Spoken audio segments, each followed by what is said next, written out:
Right. இப்போ talk வீட்டுக்கு கூட்டு வந்தாச்சு. அடுத்து செய்ய வேண்டிய ஸ்டெப்ஸ் என்ன? Second day or third day வெட்டனரியன்ட்ட கூட்டு போகணும். அதுக்கு முன்னாடி நீங்கள் எங்கே வாங்கிட்டு வந்தீங்களோ அவங்க என்ன வேக்சின் போட்டிருக்காங்க அப்படின்றத கேட்டுக்கோங்க.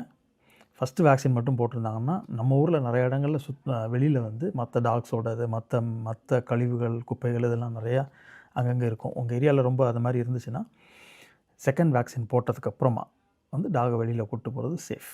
இல்லைன்னா அது வரைக்கும் அதுக்கு எக்ஸசைஸ் நீங்கள் வீட்டுக்குள்ளே சும்மா பாலை உருட்டி விட்டு விளையாட விடுறது உங்கள்கிட்ட ஸ்பேஸ் இருந்துச்சுன்னா, இல்லை நல்ல கொஞ்சம் சுத்தமான நெய்பர்ஹுட் இருக்கிற ஏரியா அப்படின்னா நீங்கள் அது எதுவும் கீழே மோந்து பார்க்காம எதுவும் பண்ணாமல் நீங்கள் சேஃபாக வாக்கிங் கூப்பிட்டு போகலாம். எதுவுமே முடியலன்னா ஒரு 15 நிமிஷம் பேசிக் ட்ரைனிங், அது வந்து மென்டல் ஸ்டிமுலேஷன் கிடைக்கும். அகெயின் அந்த டாக் ட்ரைனிங் ப்ளேலிஸ்ட்டை பாருங்கள். அந்த பப்பி ட்ரைனிங் டாக் எந்த ட்ரைனிங்னாலும் அது டே 1லேருந்து ஸ்டார்ட் ஆகுது.